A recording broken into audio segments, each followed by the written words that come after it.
بسم اللہ الرحمن الرحیم۔ السلام علیکم ورحمۃ اللہ وبرکاتہ۔ سامعین، آج ہم آپ کے ساتھ شیئر کریں گے ایک ایسے شخص کا واقعہ جس نے قرآن پاک کی بے حرمتی کی اور اللہ تبارک و تعالیٰ نے اس پر ایسا قہر اور ایسا عذاب نازل فرمایا کہ جسے دیکھ کر کافروں نے بھی کلمہ پڑھ کر مسلمان ہو گئے۔ سامعین، اس واقعے کو پورا جاننے کے لیے ویڈیو کو آخر تک ضرور دیکھیے گا اور کمنٹ سیشن میں استغفر اللہ ضرور لکھیے گا۔ سامعین، یہ واقعہ ایک گاؤں سے شروع ہوتا ہے کہ ایک گاؤں میں فضل بخش کے نام سے ایک آدمی رہتا تھا جس کا ماں باپ، بہن بھائی، اولاد، شادی کچھ بھی نہ تھی۔ وہ ایک مسجد میں رہا کرتا تھا اور صبح و شام مسجد کی صفائی کرتا تھا، اور مسجد میں رہنے کی وجہ سے وہ 5 وقت با جماعت نماز ادا کیا کرتا تھا، اور جب مسجد میں لوگ نماز پڑھنے کے لیے آتے تو کوئی نہ کوئی اس کے لیے کھانا لے آیا کرتا تھا جس سے اس کا گزر بسر ہو جایا کرتا تھا۔ اور جب وہ نماز سے فارغ ہوتا تو قرآن پاک پڑھنے بیٹھ جایا کرتا تھا۔ ایک مرتبہ امام مسجد نے اس فضل بخش سے کہا کہ تم شادی کیوں نہیں کر لیتے تاکہ تمہارا گھر بس جائے اور تم اپنی زندگی میں خوشحال زندگی گزارو؟ تو وہ کہنے لگا، مولوی صاحب، آپ جانتے ہیں کہ میں ایک غریب نادار شخص ہوں۔ بھلا کون شخص مجھے بیٹی دے گا کہ میرا نہ کوئی گھر ہے نہ میرا ٹھکانہ ہے، میں تو خود بھی مسجد میں رہتا ہوں اور لوگوں کا دیا ہوا کھاتا ہوں۔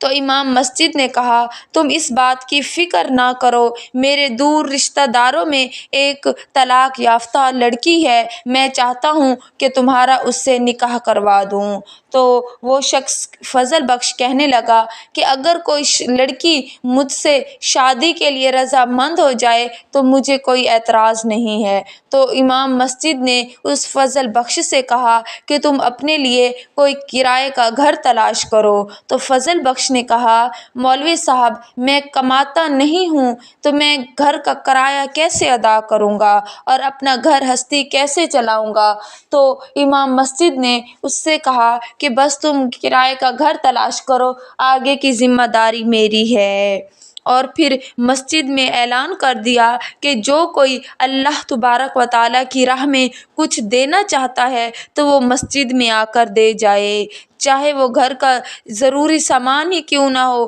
برتن، جوتے، کپڑا،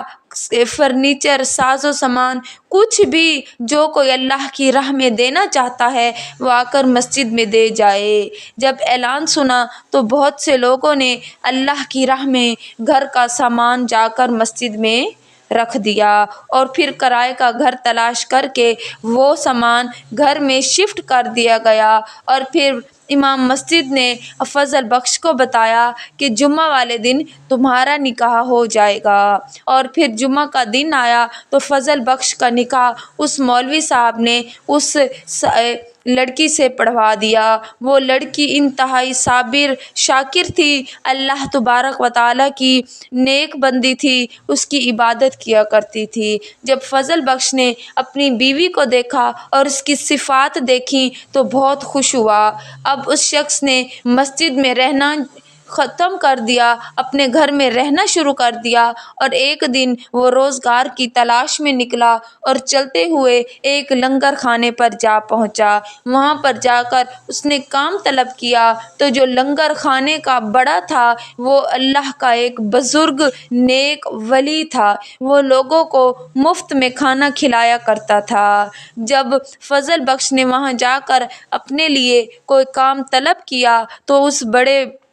مولوی صاحب نے، اس اللہ کے ولی نے اسے وہاں پر نوکری پر رکھ لیا۔ وہ دن بھر وہاں پر لوگوں کو کھانا کھلایا کرتا تھا اور شام کو بدلے میں اسے دن میں بچا ہوا کھانا بھی مل جاتا تھا اور مزدوری کے طور پر روپے پیسے بھی مل جاتے تھے۔ فضل بخش کا گزر بسر بہت اچھے سے ہونے لگا اور وہ اللہ تبارک و تعالیٰ کا بہت شکر گزار ہوا جس نے اسے گھر بھی عطا کیا، بیوی بھی عطا کی، روزگار بھی عطا کیا۔ اور پھر جب اس کی شادی کو 1 سال گزرا تو اللہ تبارک و تعالیٰ نے انہیں ایک خوبصورت بیٹی سے نوازا۔ فضل بخش اور اس کی بیوی بہت خوش تھے کہ اللہ تبارک و تعالیٰ نے انہیں اپنی رحمت سے نوازا ہے۔ دن اسی طرح گزرتے رہے۔ شادی کو 3 برس گزرے کہ پہلی بیٹی ابھی 2 سال کی ہوئی تھی کہ اللہ تبارک و تعالیٰ نے انہیں ایک اور بیٹی سے نوازا۔ فضل بخش دوبارہ بہت خوش ہوا کہ اللہ نے انہیں پھر اپنی رحمت سے نوازا ہے، تو اس کی بیوی کہنے لگی کہ اب جب درگاہ پر جانا تو اللہ کے ولی سے کہنا کہ وہ ہمارے لیے دعا کرے کہ اللہ پاک اگلی مرتبہ ہمیں بیٹا عطا کرے، کیونکہ بہنوں کے لیے بھائی کا ہونا بہت ضروری ہے۔ اب تم خود دیکھو، تمہارا خاندان کوئی نہیں ہے، اگر ہمارا بیٹا نہ ہوا تو ہماری بیٹیوں کا کون خیال رکھے گا؟ تو اسی وجہ سے بیٹے کا ہونا بہت ضروری ہے۔ کچھ عرصہ مزید گزرا تو اللہ تبارک و تعالیٰ نے انہیں تیسری بیٹی سے نوازا۔ اللہ تبارک و تعالیٰ کی رحمت کو دیکھ کر فضل بخش مطمئن تھا کہ اللہ تبارک و تعالیٰ اپنی رحمت اسی گھر بھیجتا ہے جس گھر سے وہ راضی ہوتا ہے، لیکن اس کی بیوی تھوڑا ڈر رہی تھی اور یہی دعا کرتی تھی کہ اللہ پاک انہیں اب بیٹا عطا کرے۔ اب وہ کہنے لگی کہ جب بھی تم اللہ کے ولی کی درگاہ پر جانا تو دعا کروانا کہ اللہ تبارک و تعالی ہمیں اگلی بار بیٹا عطا فرمائے۔ لیکن جب چوتھی مرتبہ بھی اللہ نے انہیں بیٹی عطا کی تو اب فضل بخش کی بیوی نے رونا شروع کر دیا اور کہا کہ مجھے لے جاؤ درگاہ پر اور میں دعا مانگتی ہوں کہ اللہ پاک ہمیں بیٹا عطا کرے۔ اگلی بار اللہ تبارک و تعالی نے انہیں 2 بیٹیاں جڑوا عطا فرمائیں تو فضل بخش کی بیوی بہت پریشان ہوئی، رونے لگی، اللہ کی راہ میں گڑ گڑانے لگی کہ یا باری تعالیٰ، ہم غریب نادار لوگ ہیں، ہم اپنی بیٹیوں کو کیسے پالیں گے، ہمیں بیٹا عطا فرما دیتا۔ جب فضل بخش نے یہ دیکھا تو وہ گیا اور جا کر اللہ کے ولی کی درگاہ پر اللہ کے ولی سے التجا کی کہ آپ تو نیک ہیں، دن بھر آپ غریبوں کو ناداروں کو کھانا کھلاتے ہیں، آپ کی دعائیں قبول ہوتی ہیں، لوگ آپ کے آستانے پر دوڑے چلے آتے ہیں، آپ دعا کریے کہ اللہ پاک ہمیں بیٹا عطا کرے۔ اور جب ایک مرتبہ پھر بیٹی عطا ہو گئی، اب اس کی 7 بیٹیاں ہو گئی تو فضل بخش کی بیوی بہت پریشان تھی۔ اب فضل بخش بھی تھوڑا پریشان ہو گیا اور جا کر دوبارہ اللہ کے ولی کے پاس التجا کرنے لگا کہ آپ دعا کریں۔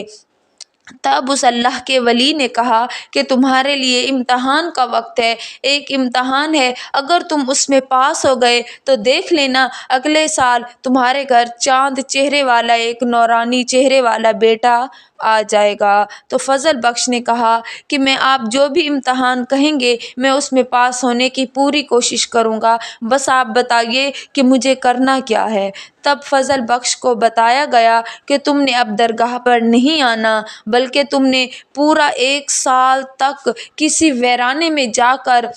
وہاں پر ایک گڑھا کھودنا ہے اور ہر گھر کے دروازے کو کھٹکھٹا کر ان سے قرآن پاک کے وہ ورق، وہ اوراق اور شہید قرآن پاک ان سے طلب کرنے ہیں، اور پھر ان اوراق مقدس اور شہید قرآن پاک کو اس گڑھے میں محفوظ کر دینا ہے۔ اور پھر اس نے یہی کام شروع کر دیا، وہ ویرانے میں گیا، ایک گڑھا کھودا اور ہر دروازے پر جا کر شہید قرآن پاک، شہید ورق ان سے طلب کرتا، اور پھر اس نے گلی گلی، محلوں اور کوچوں پر جانچ پڑتال کرنا شروع کر دی۔ وہاں پر جاتا، ہر وہ ورق وہ دیکھتا جس پر اللہ کا نام لکھا ہوتا، کوئی حدیث کی بات لکھی ہوتی، کوئی اسلامی کتاب نظر آتی، اس نے چن کر وہاں سے ان اوراق مقدسہ کو گڑھے میں محفوظ کرنا شروع کر دیا۔ اور جب اسے یہ کام کرتے ہوئے پورا 1 سال گزر گیا تو اللہ تبارک و تعالیٰ نے اسے 2 جڑواں بیٹوں سے نوازا۔ وہ اس بات پر بہت خوش ہوا، وہ درگاہ پر آیا، اللہ کے ولی کا شکریہ ادا کیا کہ آپ نے مجھے ایک ایسی ڈیوٹی سونپ دی ہے جس کی وجہ سے اللہ تبارک و تعالیٰ مجھ سے راضی ہوا اور اس نے مجھے 1 کی بجائے 2 جڑواں بیٹوں سے نوازا۔ اب اس نے اس کام کو مستقل اپنا لیا اور اللہ تبارک و تعالیٰ کا اس پر کرم خاص ہوتا گیا۔ اس کے بیٹے جب 6 سال کے ہوئے تو اس نے اپنے بیٹوں کو حافظ قرآن بنایا۔ حافظ قرآن بننے کے بعد آہستہ آہستہ اس نے اپنی بیٹیوں کی شادیاں کرنا شروع کر دیں۔ جب اس نے اپنی تمام بیٹیوں کی شادیاں اچھے گھرانوں میں کر لی، اب اس کے بیٹے جوان ہو چکے تھے۔ ایک کا نام عاصم تھا اور ایک کا نام قاسم تھا۔ ایک نے وہیں مسجد کے پاس، وہیں درگاہ کے پاس ایک مدرسہ کھول لیا جہاں وہ بچوں کو قرآن پاک پڑھایا کرتا تھا، اور دوسرا بیٹا قاسم وہ اپنے باپ کے ساتھ ہی قرآن مجید کے اوراق کو محفوظ کیا کرتا تھا۔ اور پھر ایک دن اس کے بیٹے عاصم نے کہا کہ قاسم نے تو اپنا مدرسہ کھول لیا ہے اور میں چاہتا ہوں کہ میں پردیس جاؤں، وہاں پر اچھا خاصا کماؤں اور اپنے بھائی کو بھیجوں تاکہ وہ مدرسہ کو بڑا کرے اور زیادہ بچے یہاں پر پڑھنے آیا کریں۔ اس کے باپ فضل بخش نے کہا، نہیں بیٹا، میں نے تمہیں بہت ہی منتوں اور مرادوں کے ساتھ اللہ تبارک و تعالیٰ سے مانگ کر لیا ہے، اب ہم تمہیں اپنی آنکھوں سے اوجھل ہوتا نہیں دیکھ سکتے۔ تو اس عاصم نے کہا، آپ پریشان مت ہوں، میں نیک کام کی نیت سے جا رہا ہوں، میں چاہتا ہوں کہ ہمارا بہت بڑا مدرسہ ہو جہاں پر بچے مسلسل قرآن پاک پڑھتے رہیں۔ اب وہ فضل بخش اور اس کی بیوی بیٹے کے آگے مجبور ہو گئے اور پھر اس نے جانے کے انتظامات کرنے شروع کر دیے۔ جب ایئرپورٹ پر پہنچے تب فضل بخش اور اس کی بیوی اور اس کا بیٹا قاسم اپنے بھائی عاصم کو چھوڑنے کے لیے ایئرپورٹ پر آئے ہوئے تھے۔ ایئرپورٹ پر جب وہ الوداع کرنے لگا تو عاصم کو اس کی ماں نے کہا، بیٹا اب تم پردیس جا رہے ہو، میں تمہیں ایک امانت دینا چاہتی ہوں جسے تم نے اپنے سینے سے لگا کر رکھنا ہے اور کبھی بھی اس کو چھوڑنا نہیں ہے۔ تب اس نے ایک ریشمی مخمل کپڑے میں لپٹا ہوا اپنے بیٹے کو قرآن پاک دے دیا تو وہ کہنے لگا، امی جان میں تو حافظ قرآن ہوں، میرے سینے میں قرآن موجود ہے، میں اب یہ قرآن پاک کیسے پردیس لے جاؤں؟ تو اس کی والدہ نے کہا، تمہیں جب بھی کوئی مشکل آئے، جب بھی کوئی پریشانی آئے یا جب بھی تمہارا فری وقت ہو، تم نے مسلسل قرآن پاک دیکھ کر پڑھتے رہنا ہے، تم نے ہر حال میں اس قرآن پاک کو اپنے ساتھ رکھنا ہے اور اس کی حفاظت کرنی ہے۔ ویسے تو اللہ تبارک و تعالی نے اپنے قرآن پاک کی حفاظت کا خود ذمہ لیا ہے، لیکن جہاں جہاں جیسے تمہارے بابا جان اور تم یہاں پر قرآن مقدسہ کے اوراق کی حفاظت کرتے تھے، بے حرمتی سے بچاتے ہوئے انہیں ایک جگہ پر محفوظ کرتے تھے، اب تم نے اس قرآن پاک کو بھی اپنے پاس محفوظ رکھنا ہے اور اس کی حفاظت کرنی ہے۔ تب وہ شخص عاصم پردیس آ گیا اور بہت جلد ہی اس کی نوکری ایک فیکٹری میں لگ گئی جہاں پر ہندو اور مسلمان دونوں کام کرتے تھے، اور جو اس فیکٹری کا مالک تھا وہ ایک ہندو شخص تھا۔ اس کی نظر میں صرف کام ہی بہت اہمیت رکھتا تھا، اس کے علاوہ اسے کسی چیز سے کوئی غرض نہ ہوتی تھی۔ اس فیکٹری میں دن اور رات 2 شفٹ میں کام کیا جاتا تھا۔ جو لوگ وہاں پر رات کے ٹائم 12 گھنٹے ڈیوٹی دیتے تھے وہ دن کے ٹائم ریسٹ کرتے تھے، اور جو لڑکے یا جو لوگ دن کے 12 گھنٹے ڈیوٹی کرتے تھے وہ رات کے ٹائم ریسٹ کرتے تھے۔ اب عاصم جن لوگوں کے ساتھ گیا تھا وہ اور عاصم سب وہاں پر کام کرنے لگ گئے تھے۔ وہ رات کے وقت ریسٹ کرتے تھے اور صبح سے شام تک 12 گھنٹے ڈیوٹی کیا کرتے تھے۔ اب وہاں پر عاصم کی روٹین یہ تھی کہ وہ صبح معمول سے پہلے 1 گھنٹہ پہلے اٹھ جاتا تھا، تہجد کی نماز بھی پڑھتا، پھر صبح کی نماز کے بعد قرآن مجید کی تلاوت کرنی شروع کر دیتا۔ وہ جب قرآن پاک کھول کر پڑھنے بیٹھتا تو اس کی آواز پہلے ہی خوبصورت تھی، وہ حافظ قرآن تھا تھا اللہ تبارک و تعالی نے اس کی آواز میں ایک ایسا سر عطا کیا تھا کہ بہت سے جو ہندو لوگ وہاں پر تھے، غیر مسلم تھے، وہ بھی اتنی خوبصورت آواز میں پڑھتے ہوئے قرآن پاک کو سننے کے لیے ٹھہر جایا کرتے تھے۔ اسے وہاں پر کام کرتے ہوئے 6 مہینے ہو گئے تھے۔ اب بہت سے لوگوں نے اسے دیکھ دیکھ کر صبح صبح اٹھنا شروع کر دیا تھا، اور جب وہ دن کے وقت وہاں پر ڈیوٹی کرتا تو جب نماز کا وقت ہوتا وہ فوراً کام چھوڑ کر نماز پڑھنے چلا جایا کرتا تھا۔ اسے ایسا کرتا دیکھ کر اور بہت سے لوگوں نے 5 وقت نماز ادا کرنا شروع کر دی تھی، اور جب اس بات کا پتہ اس فیکٹری کے مالک کو چلا تو اس نے لوگوں کو ڈانٹنا شروع کر دیا کہ تم کام کے دوران میرا کام چھوڑ کر نماز کے لیے کیسے جاتے ہو؟ اگر تم لوگوں نے آج کے بعد میرا کام چھوڑ کر نماز کے لیے جانا چاہا تو میں تم لوگوں کی آدھی تنخواہ کاٹ دوں گا۔ لیکن عاصم پر اس بات کا کوئی اثر نہ ہوا۔ وہ معمول کے مطابق 1 گھنٹہ پہلے اٹھتا، قرآن پاک کی تلاوت کرتا، اور پھر دن میں بھی روزانہ مسجد میں 5 وقت جا کر نماز ادا کیا کرتا تھا۔ اگلے مہینے جب عاصم کو تنخواہ ملی تو وہ آدھی کٹ چکی تھی، اور اس کے فیکٹری کے مالک نے کہا یہ تمہارے لیے ایک سزا ہے کہ جو تم کام چھوڑ کر نماز کے لیے جاتے ہو تو تمہاری آدھی تنخواہ کاٹ دی گئی ہے۔ اب جب دوسرے لڑکے جو اسے دیکھ دیکھ کر نماز پڑھنے جایا کرتے تھے تو انہوں نے بھی پرواہ کرنا چھوڑ دی۔ وہ بھی جب نماز کا وقت آتا تو کام چھوڑ کر نماز پڑھنے کے لیے چلے جایا کرتے تھے۔ ایک دن کچھ ایسا ہوا کہ اسے دیکھ کر جو چند ہندو لڑکے ان کے بالکل قریب میں رہتے تھے اور بالکل پاس ہی میں کام کرتے تھے، انہوں نے عاصم سے کہا کہ ہم قرآن پاک پڑھنا چاہتے ہیں، ہم سننا چاہتے ہیں کہ یہ کتنی عظیم کتاب ہے، اور جس آواز کے ساتھ تم خوبصورتی کے ساتھ قرآن پاک کو پڑھتے ہو، وہ خوبصورتی جو کشش ہے قرآن پاک کے الفاظ کی، اس نے ہمارے دلوں میں گھر کر لیا ہے، ہمارے دل کی حالت بدل گئی ہے، ہم بھی قرآن پاک پڑھنا چاہتے ہیں۔ اس طرح عاصم نے وہاں پر چند لڑکوں کو صبح صبح قرآن پاک پڑھانا شروع کر دیا، اور دن میں وہ 5 وقت نماز ادا کیا کرتے تھے۔ لیکن وہاں کا جو باس تھا اس نے تقریباً تمام وہ لڑکے جو قرآن پڑھنے کے لیے چلے جایا کرتے تھے، ان تمام جو نماز پڑھنے کے لیے دن میں 5 وقت جایا کرتے تھے، ان کی آدھی تنخواہ کاٹ لی تھی۔ یہ وہ سزا تھی کہ وہ کام چھوڑ کر نماز پڑھنے کیوں جاتے ہیں، کیونکہ وہ ہندو تھا، اور پھر اپنی ہندو مذہب کو پیچھے ہوتا اور اسلام مذہب کو تیزی سے پھیلتا دیکھ کر برداشت نہیں کر پایا۔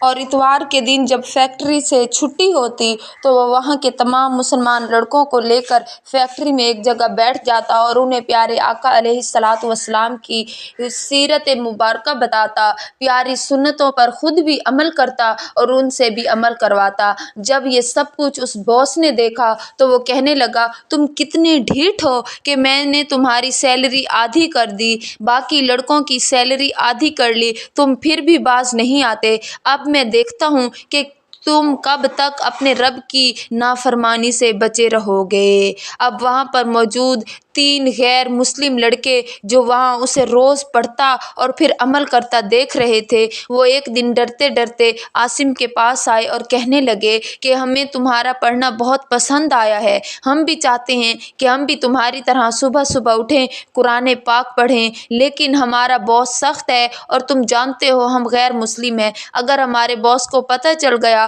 تو وہ فیکٹری سے ہماری چھٹی کروا دے گا اور ہمارا گھر کا خرچہ بھی بند کروا دے گا۔ تو عاصم کہنے لگا کہ تم اللہ تبارک و تعالیٰ سے امید رکھا کرو، کیونکہ رزق دینے والی ذات اللہ تبارک و تعالیٰ کی ہے، نہ کہ اس باس کی ہے۔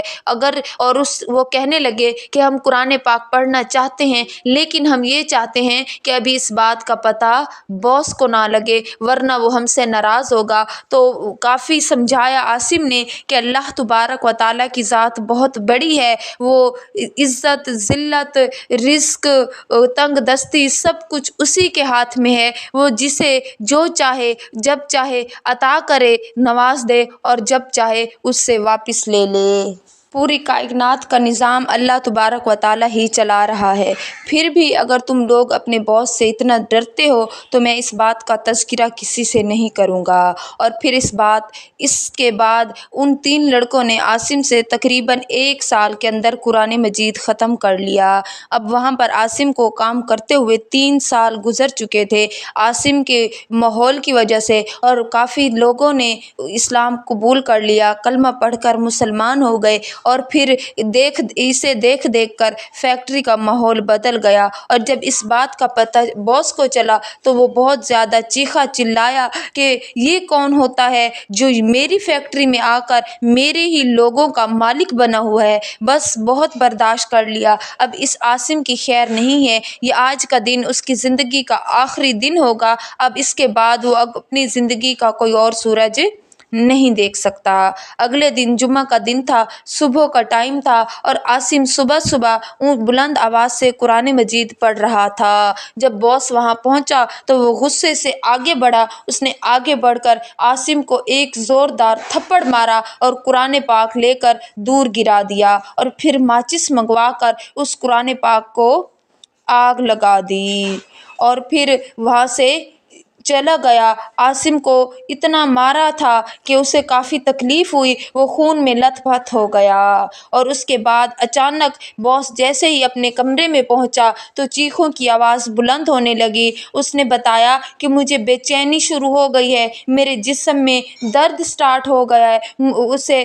پروٹوکول میں ایک بہت بڑے ہاسپٹل میں لے جایا گیا، وہاں ICU میں شفٹ کیا گیا، لیکن کسی بھی ڈاکٹر کو اس کی بیماری سمجھ نہیں آ رہی تھی۔ اس کا جسم جگہ جگہ سے لال ہونے کے بعد اب پھٹنے لگا تھا، تکلیف اتنی تھی کہ پورے ہسپتال میں چیخ و پکار بلند ہو رہی تھی۔ اس کے ٹیسٹ کیے گئے لیکن ڈاکٹروں کو کوئی بیماری سمجھ نہیں آ رہی تھی، حتیٰ کہ اس کے جسم کے جہاں پر لال حصے تھے اب پھٹ رہا تھا، وہاں سے خون بہنا شروع ہو گیا، اور خون بہنے کے بعد اب وہاں سے کالے رنگ کی خون کی طرح پیپ سی بہنے لگی تھی، اور پھر وہاں سے بال نکلنے شروع ہو گئے کہ اس کے چہرے کی رنگت بدل گئی، پورے جسم کو بالوں نے ڈھانپ لیا، انگلیوں سے ناخن تھے کہ اتنے بڑے بڑے ہو گئے تھے، اس کی شکل اتنی خوفناک اور بھیانک ہو گئی تھی کہ لوگ اسے دیکھ کر استغفر اللہ کہتے، کانوں کو ہاتھ لگاتے اور پھر اس شخص سے دور ہو جایا کرتے۔ وہ روتا تڑپتا، اس کی تکلیف کا اندازہ کسی کو نہیں تھا، اور یہ سب کچھ قرآن پاک کی بے حرمتی کرنے کی وجہ سے ہوا تھا۔ جب اس بات کا پتہ فیکٹری کے مالک کے گھر والوں کو ہوا تو وہ کلمہ پڑھ کر مسلمان ہو گئے، اور پھر سب نے مل کر فیکٹری کا باس عاصم کو ہی بنا لیا۔ قرآن پاک پڑھنے کی اور قرآن پاک کی حفاظت کرنے کا ذمہ جو اللہ نے لیا تھا وہ اس طرح ادا ہوا کہ عاصم نے جب آگے بڑھ کر قرآن پاک اٹھایا تو وہ صرف اوپر والے صفحہ